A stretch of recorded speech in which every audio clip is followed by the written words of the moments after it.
Alright folks, welcome to another beer review, and this is the third in the mini-series of looking at some real ales. I won't go into it. If you've seen the last two videos, you'll know what this sort of like mini excursion is about.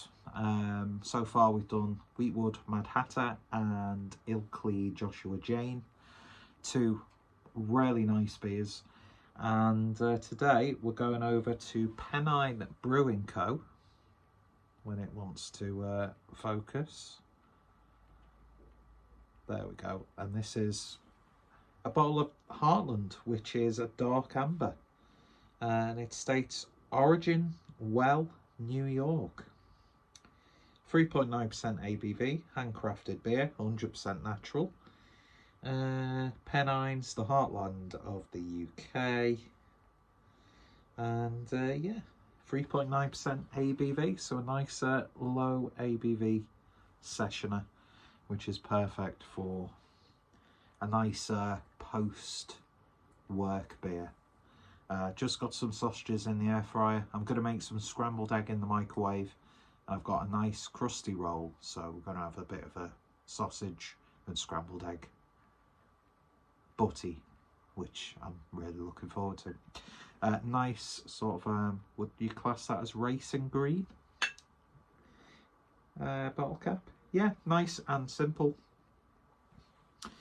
Not too sure if I've ever had anything from Pennine Brewing, so be interested to see what this is going to be like. It's been a little bit warmer today, even though it should be warm every day, considering that, you know, we're only a few days away from August as I'm recording this, using this Pomona Island glass with the gold rim, which I'm sure is supposed to be used for lagers, but yeah, I've not used this glass for a while, so I'm expecting a dirty glass with bubbles clinging to the sides. And like the last video, I've actually fulfilled a promise that I've actually washed my hair. Well, you have to when you have to go into work.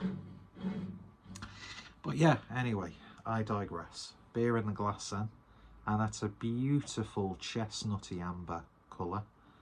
Nice clarity, gentle carbonation, 2 fingers worth of a very ever so slightly off-white head. Looking lovely in the glass there.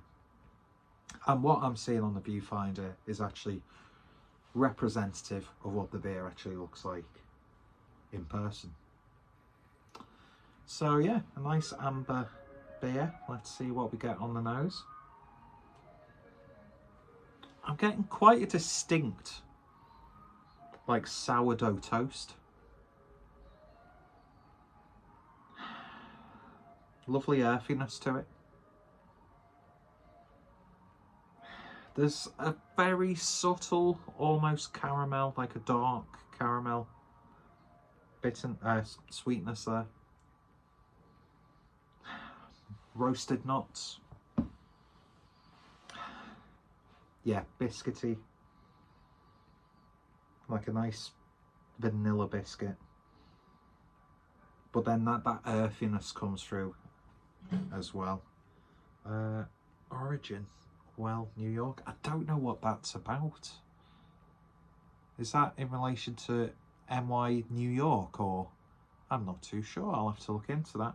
I'm sure it might go into it on the product description on their website or on the Untappd. You do the research for me, because I never research unless I'm doing like a specialist video, but I've not done that for ages.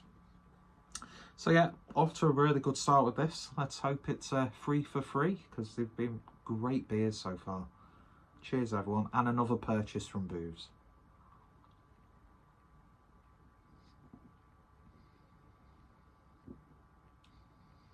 Ooh. Wow. That's actually got quite an intriguing taste, by all accounts. Yeah, I'm drinking this at room temperature as well, so there's nowhere to hide with the flavours. It's peppery, it's got like a spiced tone to it. Maybe even like little hints of clove, allspice, that sort of thing. Quite a distinct bitterness as well. Using the word distinct way too many times in quick succession. It's earthy, like I said, peppery. Yeah, like 9 times out of 10 when you get sweet aromas on a beer, they don't often translate into the taste, whereas this, there's just hardly any sweetness at all.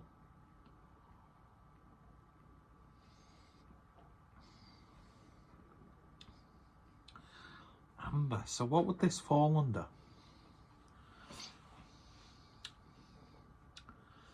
I don't know, would you class this as a bitter? It's really intriguing. It's got quite notable, and then said distinct again, quite notable like autumnal feels to it. Sort of like if Halloween, like the aesthetic and feel of Halloween was a beer, minus, you know, all the sugar from the sweets and things like that. Yeah, I really, really like this.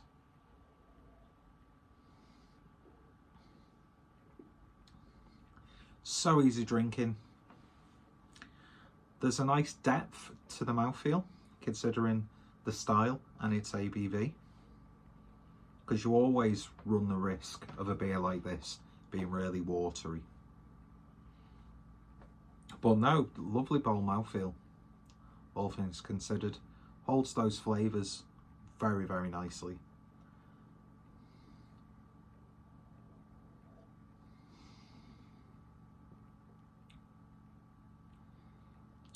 Very nutty as well, like unsalted peanuts.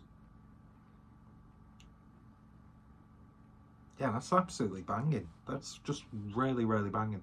I've not given you any sort of like specific flavour notes. My stupid arse can't specifically give you a style.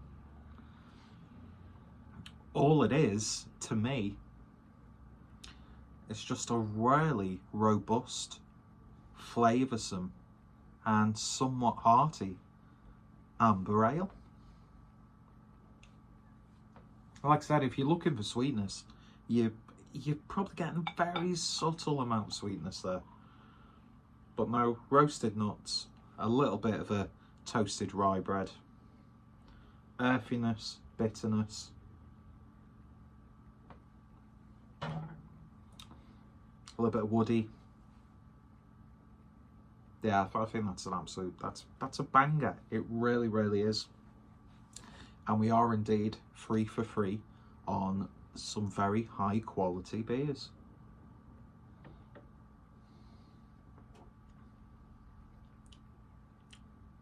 Yeah, I really, really like that. I've hardly give you anything to go off with this review. All I can say is, if you get the chance to try it, Heartland from Pennine Brewing Co. Very much worth it, and I would happily pick up more bottles of this, and I really want to try some of their other offerings. I can't remember what other beers they had in booths at the time I purchased this, but yeah, that's 3 beers so far that I would happily add to my basket again.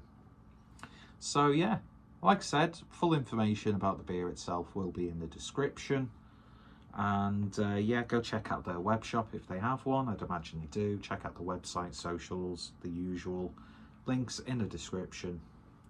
And yeah, I'm really enjoying this little run of beers that we've done so far. We're only 3 beers in, but it's like I alluded to at the start of this. I don't want it to just be like, oh, I'm having a bit of a, you know, refresher from, you know, giving my palate, you know, a bit of a cleanse.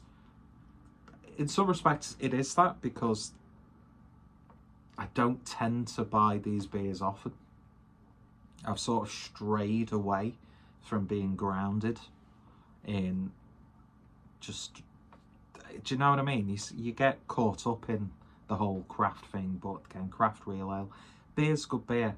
You know, if a beer's a good beer, it doesn't matter what sort of subcategory it falls into. If it's a good beer and you enjoy it, that's what it's all about. And I think sometimes we can overlook these breweries. But I was thinking, after I recorded the Ilkley beer, whenever I'm like out and about with like Mersey Beers, Blue Nose, Hopzine, Jayco Beer, Kent Beer Reviews, when we have our meetups, although we go to like the craft beer bars and like craft beer tap rooms and things like that, just going to like a good pub that's got a good like traditional like cask selection and maybe a few craft offerings thrown in. I tend to drink more of that on those sort of trips than I do like, oh look, there's a new Verdant beer. It's like I can just buy a can of that anytime. Whereas a lot of the time when you see something that's on keg or cask from a real ale brewery, I'm using those terms again, you're not always going to find something like that. And sometimes, like most beers, in the different way that they're poured and the sources in which you drink from, a bottle can differ to the cask, just like the cask can differ to a can, that a can can differ to a bottle. It's just one of those things, isn't it, really? So yeah, maybe this is a bit of a reset for me, and just making the most of some styles of beer and breweries that I've overlooked or never experienced. And yeah, I'm really enjoying it so far. We've got a few more. I thought I picked up a bottle of Landlord Dark, but I obviously haven't. So yeah, lovely stuff indeed. Highly recommended if you get the chance to try it. Focus. I need to upgrade this phone. I am due a new upgrade, but it is what it is. We'll worry about that. Anyway, thank you for watching, and bye-bye. And there's been no political talk, especially about that subject we were talking about in the other two videos. We'll leave it there. Thank you for watching. Your thoughts and opinions are greatly appreciated. And yeah, you take care and enjoy the rest of your day. Cheers. Did an awkward wink then.